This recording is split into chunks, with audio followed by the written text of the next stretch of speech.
Nunca pensé que tendría el valor de hacerlo. Mientras caminaba hacia esa mesa en el restaurante, con mis manos temblando y el corazón latiendo tan fuerte que pensé que todos lo escucharían, supe que mi vida cambiaría para siempre. Diego me había subestimado completamente. Durante 12 años, creyó que era la esposa sumisa que nunca se atrevería a hacer una escena. Qué equivocado estaba. Cuando llegué a su mesa y vi sus caras de sorpresa, cuando coloqué esos documentos frente a ellos y dije las palabras que había ensayado 1000 veces, supe que había recuperado mi poder. Pero ese momento no llegó de la nada. Fue el resultado de semanas de planificación, de descubrir verdades que me partieron el alma y de tomar la decisión más difícil de mi vida. Si quieres saber cómo una mujer tradicional puede sorprender a todos, dale like a este video y sígueme para más historias reales. Pero antes de contarte cómo llegué a ese momento de confrontación, tengo que llevarte al principio de esta historia. El ruido de las risas masculinas llenaba el bar del hotel cuando Diego levantó su whisky y sonrió con esa arrogancia que yo conocía tan bien, aunque en ese momento no tenía idea de lo que estaba diciendo. «Te lo digo en serio, hermano», le decía a su colega Raúl. «Mi esposa nunca podría enfrentar a mi amante. Elena es demasiado tradicional, demasiado... ¿Cómo te explico? Es de esas mujeres que prefieren hacer como que no pasa nada antes que hacer una escena». Los otros hombres se rieron y Diego siguió con su discurso. «Además, Sofía está buenísima. ¿Has visto cómo se viste, cómo camina? Elena ya no se arregla como antes. Desde que nacieron los niños ya sabes cómo es». «¿Pero no te da miedo que se entere?», preguntó Javier, el contador de la empresa. Diego negó con la cabeza, tomando otro trago. «Para nada. Elena está muy ocupada con sus clases y los niños. Y aunque se enterara, ¿qué va a hacer? ¿Divorciarse? No tiene los huevos ni el dinero, depende completamente de mí». Mientras Diego hablaba con tanta seguridad sobre mi supuesta debilidad, yo estaba en casa ayudando a Lucas con su tarea de matemáticas. Mi hijo de 12 años me miraba con esos ojos tan parecidos a los de su padre, pero llenos de la inocencia que Diego había perdido hace mucho. «Mami, ¿por qué papá llega tan tarde últimamente?», me preguntó Lucas mientras borraba una ecuación mal resuelta. «Tu papá tiene mucho trabajo», le respondí, aunque por dentro sentía esa punzada de sospecha que había estado creciendo durante meses. Carmen, mi niña de 8 años, apareció en la cocina con su pijama de unicornios, frotándose los ojos. «No puedo dormir, mami. ¿Cuándo va a llegar papá?» «Ya mero, mi amor. Ven acá». La abracé y sentí su cuerpecito caliente contra el mío. Era tan pequeña, tan inocente. No tenía idea de que su familia estaba a punto de cambiar para siempre. Esa noche, cuando finalmente Diego llegó a casa pasadas las 11, fingí estar dormida. Lo escuché en el baño tarareando una canción que no conocía. Su celular vibró varias veces, y aunque no pude ver los mensajes, mi instinto me decía que no eran del trabajo. Los siguientes días noté más cosas. Diego había cambiado su contraseña del teléfono. Compraba ropa nueva sin ocasión especial. Llegaba a casa oliendo a un perfume que no era el mío. Y cuando le preguntaba por su día, sus respuestas eran vagas y nerviosas. «¿Cómo estuvo la junta?», le preguntaba mientras preparaba la cena. «Bien, bien. Ya sabes, lo de siempre», respondía sin mirarme, revisando su teléfono. Una tarde, mientras limpiaba su coche, encontré un recibo de un restaurante caro en el Distrito Federal. Era de un almuerzo para 2 personas, un martes en que él me había dicho que tenía una junta de trabajo toda la tarde. Esa noche, después de acostar a los niños, me senté en la sala y traté de procesar lo que estaba pasando. ¿Era posible que Diego me estuviera siendo infiel? Después de 12 años de matrimonio, después de construir una familia juntos, ¿realmente sería capaz de traicionarme así? Mi teléfono sonó. Era un mensaje de mi hermana Claudia. «Oye, Elena, vi a Diego hoy en el centro comercial con una mujer joven. Se veían muy cercanos. ¿Todo bien?» Se me heló la sangre. Claudia no era de las que inventaban chismes. Si me estaba escribiendo, era porque había visto algo que la preocupó. Le respondí rápido. ¿Cómo era ella? Guapa, como de unos 30 años, vestida muy elegante. Parecían... no sé cómo explicarte, pero no parecían compañeros de trabajo. Esa noche no pude dormir. Diego roncaba a mi lado como si nada, como si no hubiera destrozado mi mundo con su traición. Lo observé en la oscuridad, este hombre con quien había compartido más de una década de mi vida, y me di cuenta de que tal vez nunca lo había conocido realmente. A la mañana siguiente, mientras Diego se duchaba, tomé su teléfono. Mi corazón latía tan fuerte que pensé que se escucharía por toda la casa. Intenté varias contraseñas: mi cumpleaños, el de los niños, nuestro aniversario. Nada funcionó. Entonces recordé algo. Hacía unas semanas lo había visto escribiendo algo en su teléfono y había notado que usaba números que me parecían familiares. Probé la fecha de cumpleaños de su mamá, 1504. El teléfono se desbloqueó. Lo que vi me partió el alma en 1000 pedazos. Mensajes con alguien llamado S en sus contactos. Mensajes llenos de cariño, de planes para verse, de palabras que solían ser solo para mí. Buenos días, hermosa, espero verte hoy en la oficina. Anoche estuvo increíble. No puedo parar de pensar en ti. Mi esposa está en casa de su mamá todo el fin de semana. ¿Quieres que pasemos el día juntos? Mis manos temblaban mientras leía. Había fechas, horarios, lugares donde se habían visto. La traición era real, era sistemática, y había estado pasando durante meses. Diego salió del baño y me vio con el teléfono en las manos. ¿Qué haces con mi celular? ¿Quién es ese?, le pregunté, mi voz apenas un susurro. Por un segundo vi pánico en sus ojos, pero rápidamente lo cubrió con molestia. Es Sergio, del departamento de ventas. ¿Por qué revisas mis cosas? Pero yo ya sabía que mentía. En los mensajes ese hablaba con voz femenina, con ternura, con intimidad. No me mientas, Diego. Él me quitó el teléfono bruscamente. Estás loca, Elena. Sergio y yo hablamos de trabajo. Si no confías en mí después de 12 años, ese es tu problema. Me di la vuelta y me fui a la cocina. Necesitaba tiempo para pensar, para planear. Porque en ese momento supe algo que Diego nunca habría imaginado. Ya no era la mujer sumisa que él creía conocer. Era hora de demostrarle qué tan equivocado estaba. Capítulo 2. El encuentro inesperado. 2 semanas después de descubrir los mensajes, decidí hacer algo que nunca había hecho en 12 años de matrimonio: aparecer sin avisar en el Vino Me Sientes, evento anual de la empresa de Diego. No fue una decisión impulsiva. Durante esos 14 días había estado observando, documentando, preparándome. Contraté a una abogada, Leticia Morales, una mujer seria de 50 años que me explicó mis derechos con una claridad que me tranquilizó. Señora Ramírez, me había dicho en su oficina, necesita evidencia sólida si quiere que el divorcio le favorezca, especialmente en términos de custodia y pensión alimenticia. En México, aunque ya no se criminalizan estas cosas, la infidelidad sigue siendo un factor importante en los casos de divorcio. Esa noche del evento, me arreglé como no lo había hecho en meses. Me puse el vestido azul marino que Diego me había regalado el año pasado, me maquillé con cuidado y me recogí el cabello de una manera elegante pero sencilla. Lucas me vio cuando salía de mi recámara. «Mamá, te ves muy bonita. ¿A dónde vas?» «A una fiesta del trabajo de tu papá, mi amor. La abuela viene a cuidarlos». «¿Papá sabe que vas?» La pregunta de mi hijo me dolió más de lo que esperaba. ¿Cuándo había comenzado a ser normal que Diego y yo no hiciéramos cosas juntos? «Es una sorpresa», le dije, y técnicamente no mentía. El hotel donde se realizaba el evento estaba en el corazón de Polanco. Mientras caminaba hacia la entrada, mi teléfono vibró con un mensaje de mi hermana Claudia. «¿Segura de que quieres hacer esto?» «Ya no hay vuelta atrás», le respondí. El salón estaba lleno de gente elegante, ejecutivos de la empresa de telecomunicaciones, donde Diego trabajaba como director de marketing. Busqué con la mirada, fingiendo naturalidad mientras saludaba a algunas esposas de colegas que conocía superficialmente. «Elena, qué sorpresa verte aquí», me dijo Patricia, la esposa del gerente de ventas. «Diego no mencionó que vendrías.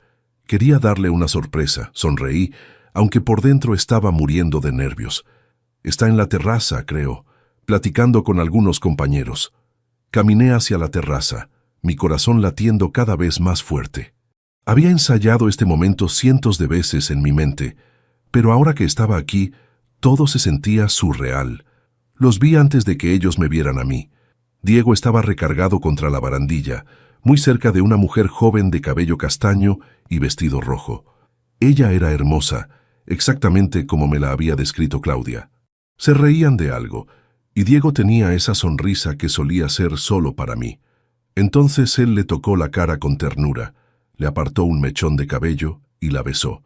No fue un beso de amigos, no fue un beso casual, fue el beso de un hombre enamorado. Me quedé paralizada, escondida detrás de una columna, viendo cómo mi esposo besaba a otra mujer en público, sin ningún cuidado de quien pudiera verlos. «Te amo», le escuché decir. «Yo también te amo», respondió ella.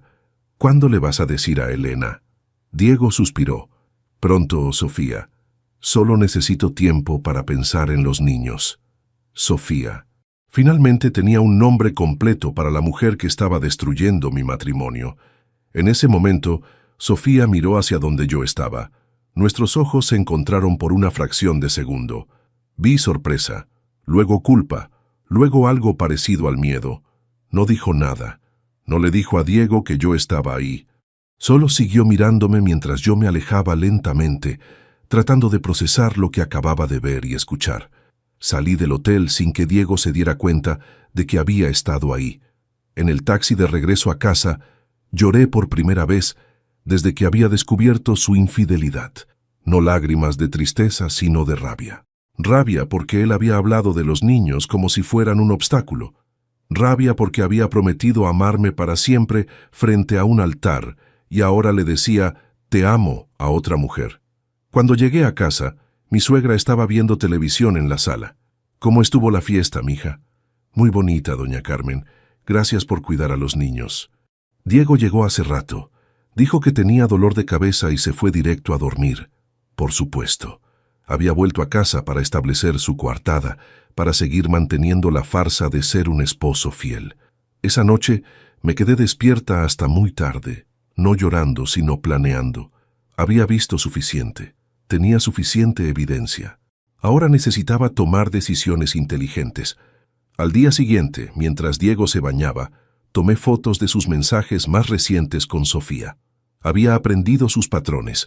Siempre dejaba el teléfono en la mesita de noche cuando se duchaba y había memorizado su nueva contraseña observándolo durante días. Los mensajes eran aún más explícitos que antes. «Anoche cuando llegaste, olías a perfume de mujer. Ten más cuidado», había escrito Sofía. Era de Elena. «Está empezando a sospechar, pero no te preocupes. La conozco. Es demasiado cobarde para hacer algo. Demasiado cobarde». Esas palabras se quedaron grabadas en mi mente todo el día. Mientras preparaba el desayuno para los niños, mientras daba mis clases en la primaria donde trabajaba medio tiempo, mientras ayudaba a Carmen con su tarea de ciencias, esas palabras resonaban en mi cabeza. Demasiado cobarde. Diego había regresado a casa esa tarde con flores. «Para mi esposa hermosa», dijo, besándome en la mejilla. Carmen saltó de emoción. «¡Qué bonitas, papá! ¿Por qué le trajiste flores a mami?» «Porque la amo mucho», respondió Diego, mirándome directamente a los ojos. El descaro me quitó el aliento.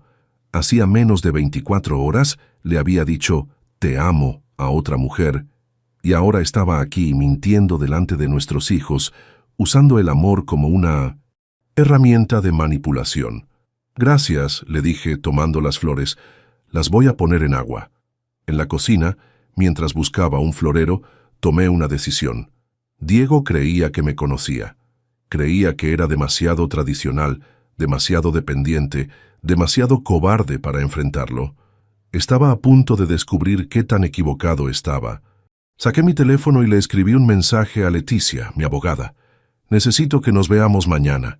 Ya tengo toda la evidencia que necesitamos». Luego busqué información sobre Sofía Castillo en las redes sociales. Encontré su perfil de LinkedIn, gerente de cuentas en la misma empresa que Diego, 30 años, graduada de la Universidad Iberoamericana. También encontré algo más, fotos de ella con un niño pequeño. En la descripción de una foto decía, «Mi pequeño Mateo cumple 7 años». Sofía tenía un hijo. Esto cambiaba las cosas. No era solo una mujer soltera destruyendo matrimonios por diversión. Era una madre como yo, y sin embargo estaba ayudando a destrozar la familia de otros niños. Esa noche, cuando Diego llegó tarde otra vez con la excusa de una junta que se alargó, yo ya tenía mi plan listo. Era hora de demostrarle que había subestimado completamente a la mujer con la que se había casado. Capítulo 3. La recopilación de evidencias. Durante las siguientes 3 semanas me convertí en una persona que nunca pensé que sería. Una detective de mi propia vida. Cada mañana, después de que Diego se iba al trabajo y los niños a la escuela, me sentaba en la computadora y documentaba meticulosamente cada mentira, cada inconsistencia, cada evidencia de su traición. Leticia me había dado una lista específica de lo que necesitaba para el proceso de divorcio en México. Elena me había explicado en nuestra segunda reunión, aunque las leyes mexicanas ya no criminalizan el adulterio, sigue siendo causal de divorcio necesario. Esto significa que puedes solicitar la disolución del matrimonio sin el consentimiento de Diego y puede influir en la distribución de bienes y la pensión alimenticia. Había aprendido que en el Distrito Federal, donde vivíamos, la custodia de los niños generalmente se otorgaba a las madres, especialmente cuando había evidencia de infidelidad del padre. Lucas tenía 12 años y Carmen 8, ambos menores de edad, lo que trabajaba a mi favor, pero necesitaba más que solo los mensajes de texto. Contraté a un investigador privado recomendado por Leticia. Se llamaba Roberto Méndez, un hombre de unos 50 años con experiencia en casos matrimoniales. «Señora Ramírez», me dijo en nuestro encuentro, «necesitamos evidencia fotográfica y testimonial. Los mensajes de texto son útiles, pero un juez quiere ver patrones de comportamiento más amplios». Durante esos días, también descubrí algo que me destrozó. Diego había estado siendo infiel mucho antes de Sofía. Mientras revisaba nuestros estados de cuenta bancarios con más cuidado, encontré pagos regulares a hoteles, restaurantes caros y tiendas de ropa que no reconocía. Algunos databan de hace 2 años. Una tarde, cuando Diego estaba en una supuesta junta de trabajo, decidí llamar a la empresa. «Buenas tardes, ¿podría hablar con el señor Diego Ramírez?» «Un momento, por favor», respondió la recepcionista. Después de unos segundos, «Disculpe, señora, pero el señor Ramírez salió temprano hoy. ¿Gusta dejar un mensaje?» Eran las 3 de la tarde, y él me había dicho que estaría en juntas hasta las 7. Esa noche llegó a casa a las 8:30, oliendo a perfume de mujer y con una historia elaborada sobre reuniones con clientes. «¿Cómo estuvo tu día?», le pregunté mientras calentaba su cena. «Agotador. Tuve 3 juntas consecutivas, luego una cena de trabajo con el cliente de Guadalajara». «¿En qué restaurante cenaron?». La pregunta lo tomó por sorpresa. «En ese nuevo que está en Santa Fe. ¿Por qué?». «Solo curiosidad». Pero yo sabía que mentía. Roberto, el investigador, lo había seguido esa tarde. Diego había pasado 3 horas en un departamento en la colonia Roma, el mismo departamento donde vivía Sofía Castillo. Los niños empezaron a notar que algo estaba mal. Una mañana, mientras preparaba el desayuno, Lucas se me acercó. «Mami, ¿tú y papá se van a divorciar?». La pregunta me golpeó como un puñetazo. «¿Por qué preguntas eso, mi amor?». «Porque ya no se hablan como antes. Y papá siempre está viendo su teléfono. Y tú siempre estás triste aunque trates de esconderlo». Mi hijo de 12 años era más perceptivo de lo que había imaginado. «Los adultos a veces pasamos por problemas complicados», le dije, sentándome a su nivel. «Pero sin importar qué pase entre tu papá y yo, siempre vamos a amarte a ti y a Carmen más que a nada en el mundo». Lucas asintió, pero vi preocupación en sus ojos. Carmen, que había estado escuchando desde la puerta, se acercó y me abrazó. «¿Es culpa nuestra?», preguntó con su vocecita. «No, mi cielo, nunca, jamás es culpa de ustedes. Los problemas de los adultos son solo de los adultos». Esa tarde, después de dejar a los niños en casa de mi mamá, me reuní otra vez con Leticia para revisar toda la evidencia que habíamos recopilado. «Tienes un caso muy sólido», me dijo, revisando las fotos, los estados de cuenta y el reporte del investigador. Diego ha usado recursos de la sociedad conyugal para sostener relaciones extramaritales. Eso es causal de divorcio y puede afectar la distribución de bienes. ¿Cuánto tiempo puede tardar el proceso? Si Diego acepta el divorcio y llegan a un acuerdo, podríamos terminar en 6 a 8 meses. Si se opone y tenemos que ir a juicio, puede tomar entre 12 y 18 meses. Decidí que era hora de implementar la siguiente fase de mi plan. Había estado observando los patrones de Diego y Sofía. Se veían regularmente los martes y jueves después del trabajo y ocasionalmente los sábados, cuando yo tenía actividades con los niños. Pero había una fecha que me llamó la atención en sus mensajes: el 14 de febrero. «Quiero llevarte a un lugar especial para San Valentín», había escrito Diego en un mensaje que encontré. «¿Dónde?», había respondido Sofía. «Al restaurante donde le propuse matrimonio a Elena. Quiero reescribir esa memoria contigo». Cuando leí eso, sentí una furia tan intensa que tuve que sentarme. No solo me estaba siendo infiel, sino que quería profanar los recuerdos más sagrados de nuestro matrimonio. El restaurante San Ángel Inn, el lugar donde Diego me había pedido que me casara con él 13 años atrás, donde habíamos celebrado varios aniversarios, donde habíamos llevado a los niños en ocasiones especiales. Ese iba a ser el escenario perfecto para mi confrontación. Pasé días preparándome. Practiqué lo que iba a decir frente al espejo. Preparé todos los documentos que iba a necesitar. Le pedí a mi hermana Claudia que se quedara con los niños esa noche. «¿Estás segura de que quieres hacer esto?», me preguntó Claudia mientras planchaba el vestido que iba a usar. «Más segura que nunca en mi vida». «¿Y si Diego se pone violento?». «Diego es muchas cosas, pero no es violento. Es un cobarde. Los cobardes no se ponen violentos, huyen». La noche del 13 de febrero, revisé una vez más todos los documentos que había preparado, fotos de ellos juntos tomadas por Roberto, impresiones de sus mensajes de texto, estados de cuenta de los gastos que había hecho en restaurantes y hoteles, y una copia de la demanda de divorcio que ya había firmado con Leticia. Diego llegó a casa esa noche más temprano que de costumbre, con flores para mí. «Para mi esposa», dijo, besándome en la mejilla. «¿A qué se debe? ¿No puedo comprarle flores a la mujer que amo?». La hipocresía me daba náuseas, pero sonreí y le di las gracias. Al día siguiente, 14 de febrero, Diego salió temprano al trabajo. Me mandó un mensaje a mediodía. «Voy a llegar tarde hoy. Tengo una cena de trabajo importante». «Que te vaya bien», le respondí. Pero yo sabía exactamente dónde iba a estar esa noche. A las 7 de la tarde me vestí con cuidado. Un vestido negro elegante, tacones, maquillaje perfecto. Quería verme como la mujer fuerte en la que me había convertido, no como la víctima que Diego creía que era. Antes de salir, les di un beso a Lucas y Carmen, que estaban cenando con Claudia. «Mami se ve muy bonita», dijo Carmen. «Gracias, mi amor. Pórtense bien con la tía». En el taxi hacia San Ángel, respiré profundo y repasé mi plan una última vez. Diego había subestimado completamente a la mujer con la que se había casado. Estaba a punto de conocer a la verdadera Elena Ramírez.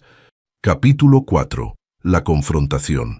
El restaurante San Ángel Inn estaba lleno de parejas celebrando el día de San Valentín cuando llegué a las 8:30 de la noche. Había llamado antes para confirmar que Diego había hecho una reservación a las 8. «Sí, señora, el señor Ramírez tiene una mesa para 2 en la terraza», me había confirmado el hostess esa mañana. Ahora, parada en la entrada del restaurante donde Diego me había propuesto matrimonio 13 años atrás, sentí una calma extraña. No estaba nerviosa, no estaba triste, estaba lista. Entré y le dije al hostess que estaba buscando a mi esposo, Diego Ramírez. Me guió hacia la terraza, el mismo lugar donde él me había pedido que fuera su esposa bajo las luces colgantes y las bugambilias. Los vi inmediatamente. Diego estaba sentado de espaldas a mí, pero reconocí su postura, la forma en que movía las manos cuando hablaba. Sofía estaba frente a él, hermosa en un vestido rojo que probablemente había costado más que mi salario de un mes como maestra. Estaban riéndose, sus manos entrelazadas sobre la mesa. Había una botella de vino tinto a medias y rosas rojas en un florero entre ellos. Respiré profundo y caminé hacia su mesa. «Buenas noches», dije con voz clara y calmada. Diego se volteó y la expresión de su cara cambió instantáneamente de felicidad a horror absoluto. «Elena, ¿qué haces aquí?» Sofía me miraba con los ojos muy abiertos, su cara completamente pálida. «Vine a conocer a la persona que ha estado destruyendo mi familia», respondí, manteniendo un tono de voz perfectamente controlado. Las mesas cercanas empezaron a voltear a vernos, pero no me importó. «Elena, no es lo que piensas», empezó Diego, pero lo interrumpí levantando la mano. «No te molestes en mentir, Diego, sé exactamente lo que es». Me dirigí a Sofía directamente. «Tú debes ser Sofía Castillo, gerente de cuentas, mamá de Mateo, de 7 años». Ella pareció sorprendida de que supiera tanto sobre ella. «Señora Ramírez, yo...», balbuceó.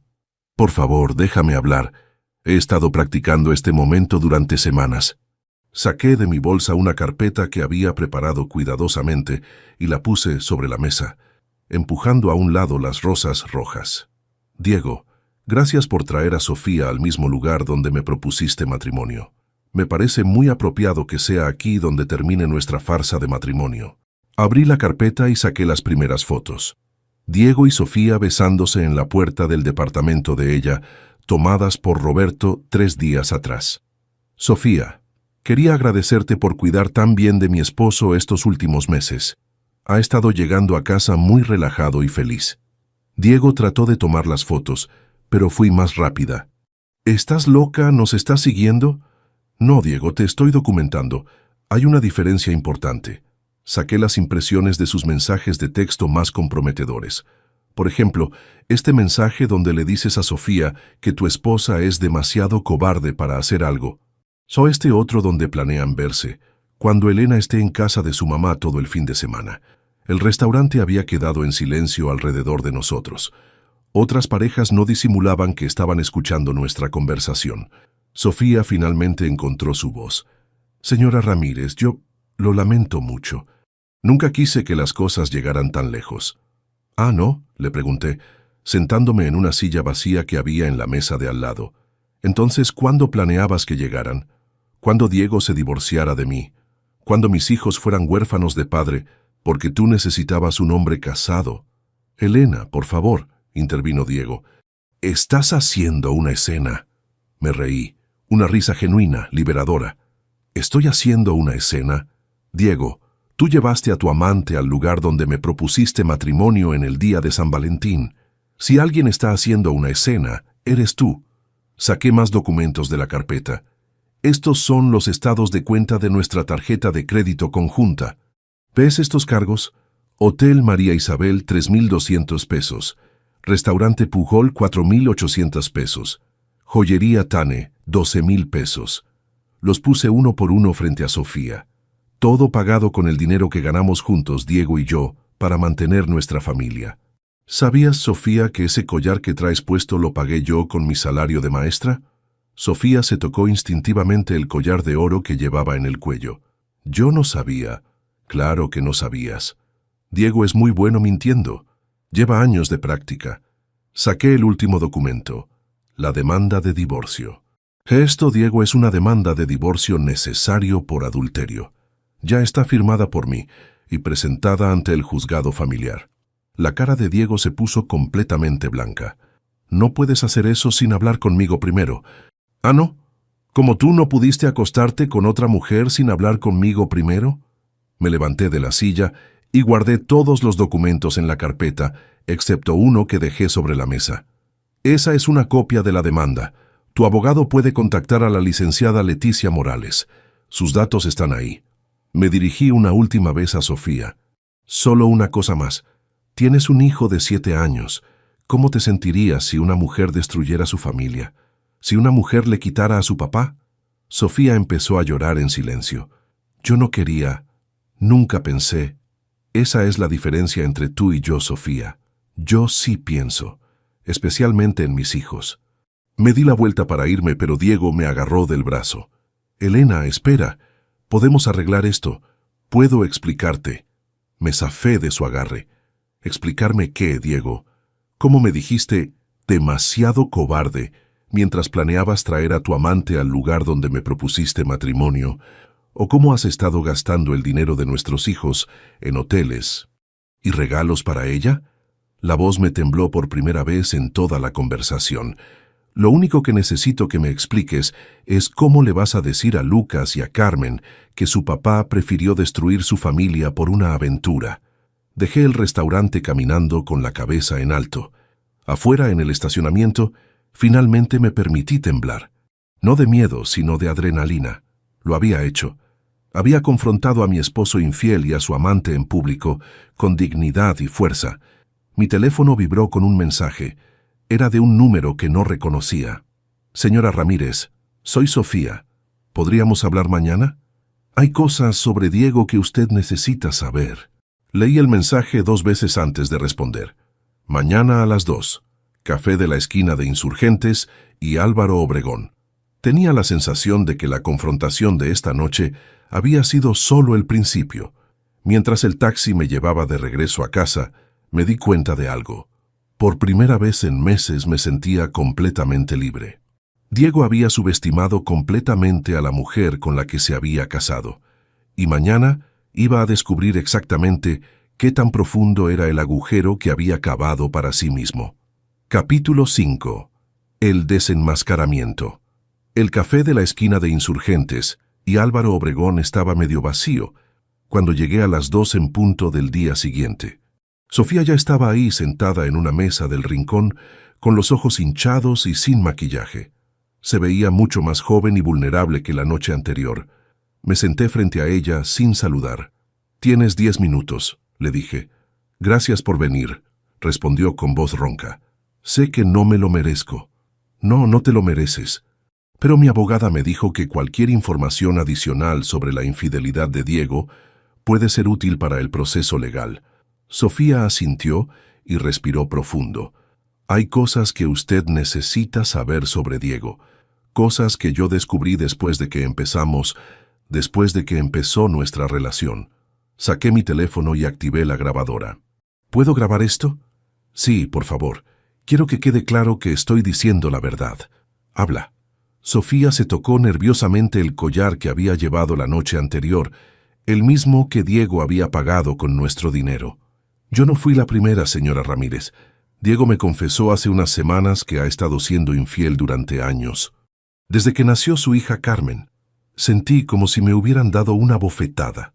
¿Qué dijiste? Ha habido otras mujeres, al menos 3 que él me mencionó. Una recepcionista que trabajaba en la empresa hace 2 años. Una cliente de Monterrey con la que tuvo una relación durante 6 meses. Y una mujer que conoció en un gimnasio. ¿Por qué me estás diciendo esto?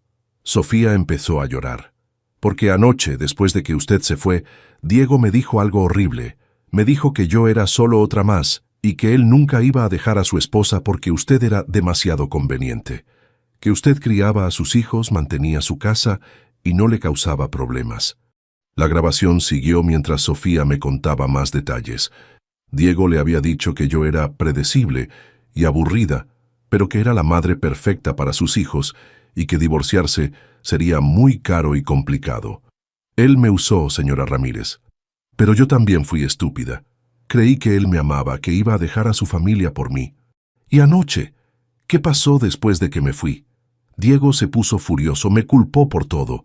Dijo que yo había arruinado su vida perfecta, que usted nunca se habría enterado si yo hubiera sido más discreta. ¿Más discreta cómo? Aparentemente, yo cometí el error de enviarle un mensaje cuando usted estaba cerca, y también de sugerir que fuéramos a lugares públicos. Diego quería mantener todo muy secreto, muy controlado. La conversación duró casi 1 hora. Sofía me dio nombres, fechas, lugares. Me contó sobre conversaciones donde Diego había hablado despectivamente de mí, donde había planeado sus mentiras con cuidado milimétrico. ¿Por qué decidiste contarme todo esto?, le pregunté al final. Porque tengo un hijo, señora Ramírez. Mateo tiene 7 años, la misma edad que su hija Carmen. Anoche, cuando llegué a casa y lo vi durmiendo, pensé en cómo me sentiría si alguien le hiciera a él lo que Diego les está haciendo a sus hijos. ¿Y qué vas a hacer ahora? Voy a pedirle a mi jefe que me transfieran a la oficina de Guadalajara.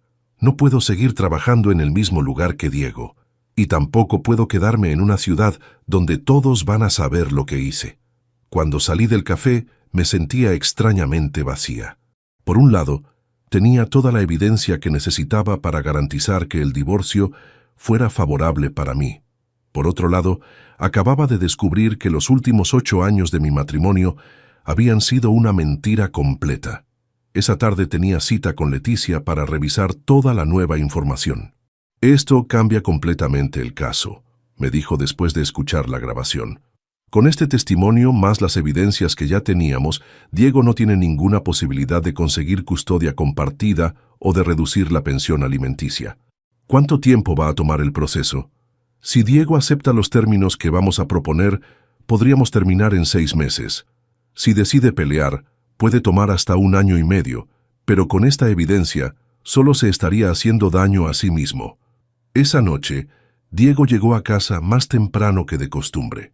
Los niños estaban haciendo tarea en la sala, y yo estaba preparando la cena cuando entró a la cocina. «Tenemos que hablar», me dijo. «No tenemos nada que hablar, Diego. Tu abogado puede contactar al mío.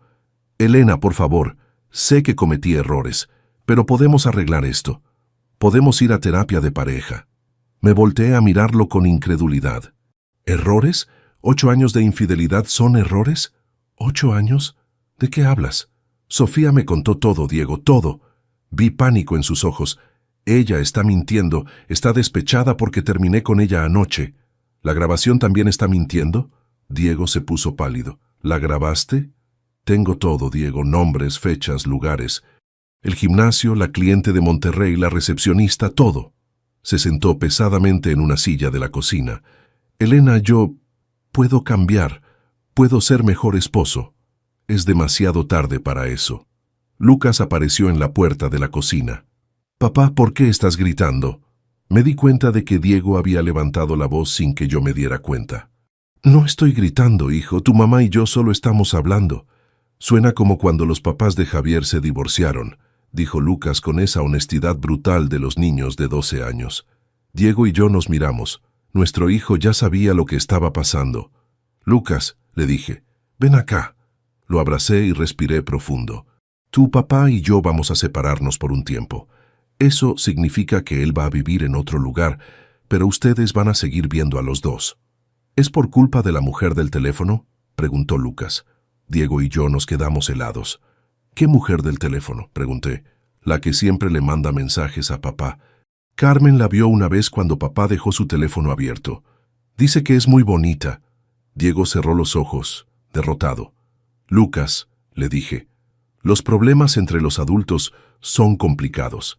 Pero quiero que sepas que esto no es culpa tuya ni de Carmen, y sin importar qué pase, tu papá y yo siempre los vamos a amar».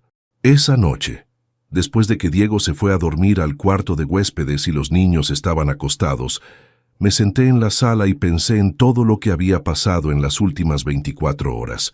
Mi matrimonio había terminado oficialmente en un restaurante lleno de parejas celebrando el amor. Mi esposo había resultado ser un mentiroso serial que me había estado engañando durante años. Mis hijos ya sabían que su familia se estaba desmoronando.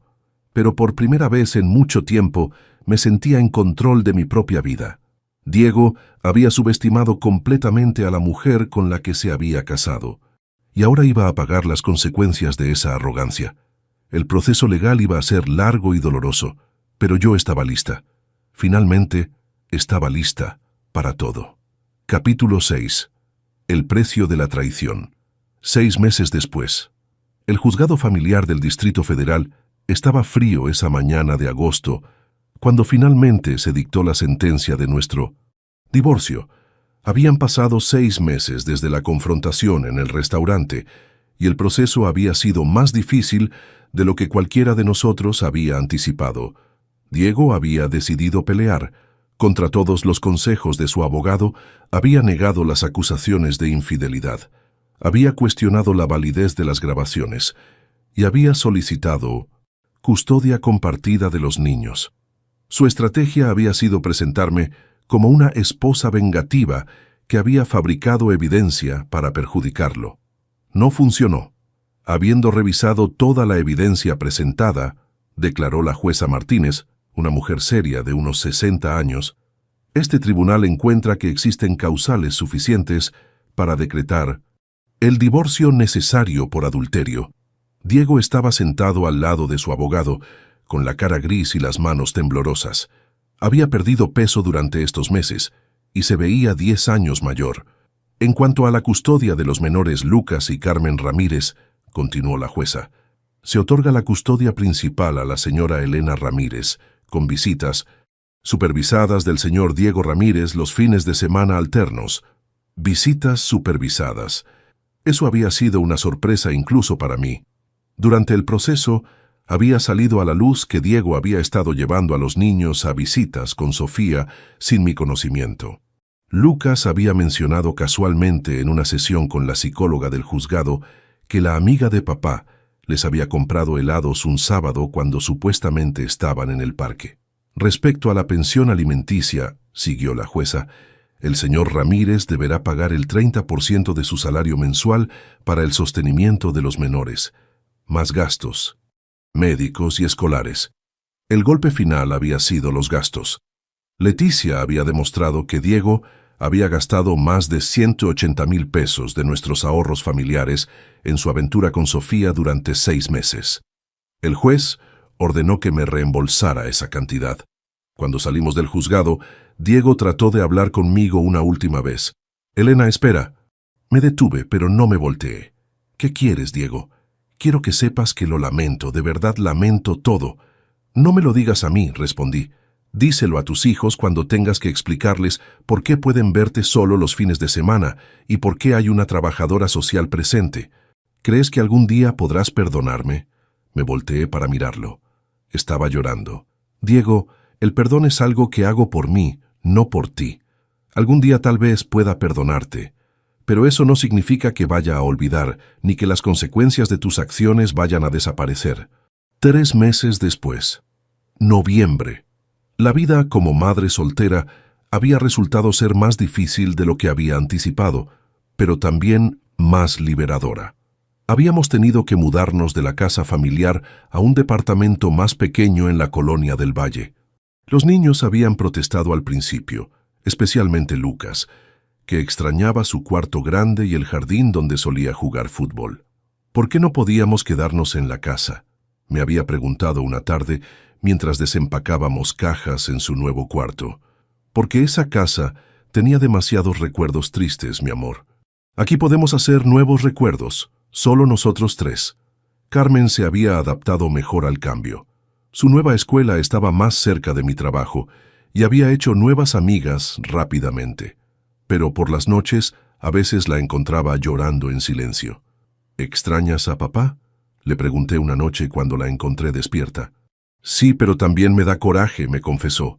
«¿Por qué nos lastimó así? ¿No nos amaba?». Esas conversaciones eran las más difíciles. ¿Cómo le explicas a una niña de 8 años que su papá sí la ama, pero que hizo decisiones terribles que lastimaron a toda la familia? «Tu papá los ama mucho a ti y a Lucas», le dije acariciándole el cabello. «Pero a veces los adultos hacemos cosas muy estúpidas que lastiman a las personas que más queremos». Diego había intentado ser consistente con las visitas al principio, pero después de 2 meses empezó a cancelar. Primero por trabajo, luego por estar enfermo, luego simplemente no aparecía. Los niños dejaron de esperarlo con emoción los viernes, y eso me partía el corazón más que cualquier cosa que me hubiera hecho a mí. En octubre, recibí una llamada inesperada. «Señora Ramírez, soy la licenciada García, del Departamento de Recursos Humanos de Telecom Solutions. ¿En qué puedo ayudarla? Me temo que tengo malas noticias sobre el señor Diego Ramírez. Ha sido despedido de la empresa por bajo rendimiento y conducta inapropiada en el lugar de trabajo». Mi estómago se hundió.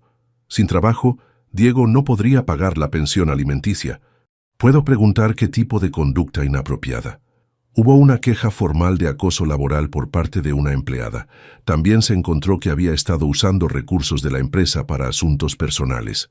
Después de colgar, me senté en silencio por un largo rato. Había una parte de mí que se sentía satisfecha de que Diego finalmente estuviera enfrentando consecuencias profesionales por sus acciones. Pero otra parte de mí estaba preocupada por mis hijos. Sin trabajo, Diego no solo no podía pagar la pensión, sino que probablemente perdería también su departamento. Esa noche llamé a Leticia. ¿Qué opciones tenemos si Diego no puede pagar la pensión alimenticia? Podemos solicitar el embargo de cualquier bien que tenga, pero si no tiene ingresos, será difícil. También podemos pedir que se le restrinja salir del país hasta que se ponga al corriente. ¿Y si consigue otro trabajo? Entonces podemos solicitar que el nuevo empleador descuente la pensión directamente de su nómina. Pero pasaron las semanas y Diego no conseguía trabajo. Cuando venía por los niños, se veía cada vez peor. Había perdido mucho peso, tenía ojeras profundas y olía a alcohol. Una tarde de noviembre, Lucas regresó de una visita con su papá muy callado. ¿Cómo estuvo tu día con papá?, le pregunté. Mamá, creo que papá está enfermo. ¿Enfermo cómo? Está muy flaco y dice cosas raras. Hoy me dijo que todo era culpa de la señora Sofía, que ella lo había manipulado. Pero después dijo que era culpa tuya por ser demasiado perfecta y que él necesitaba aventura en su vida. Me senté al lado de Lucas en el sofá.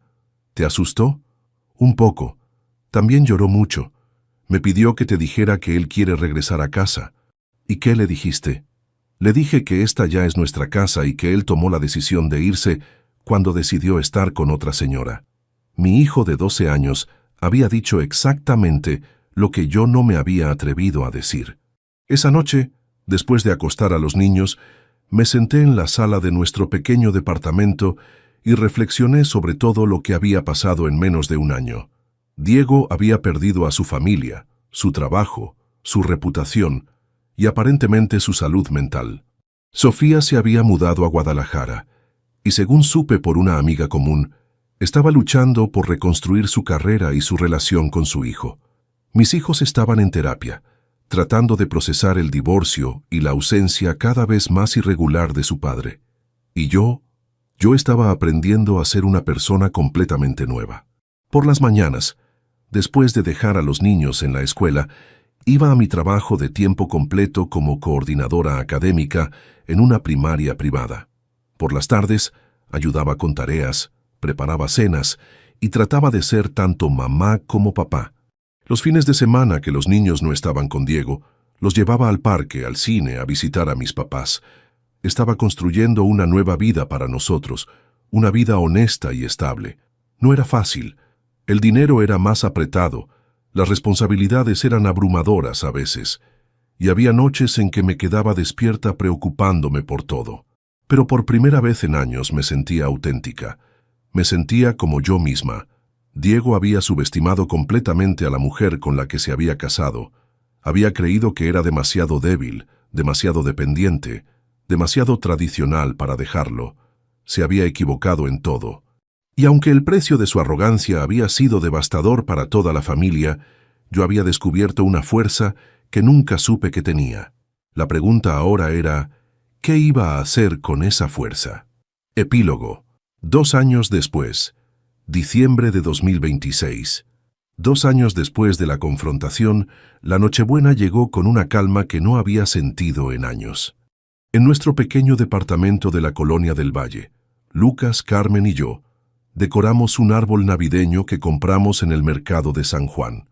No era tan grande como el que solíamos tener en la casa familiar, pero era nuestro.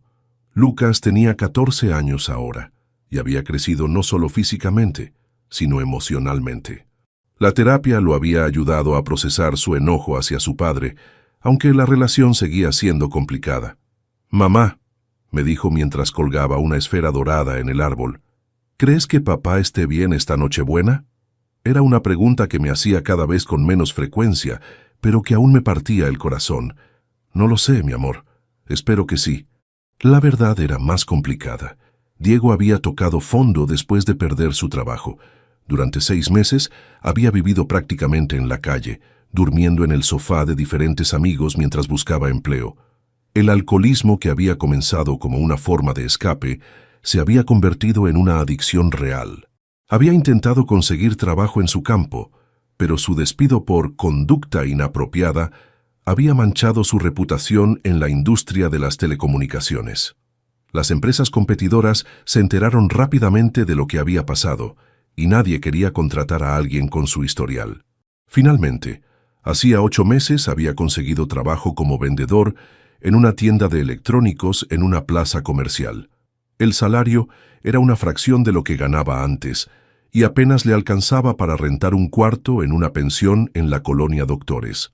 La pensión alimenticia había sido ajustada por el juez según sus nuevos ingresos, lo que significaba que ahora recibíamos menos de la mitad de lo que originalmente había ordenado el tribunal.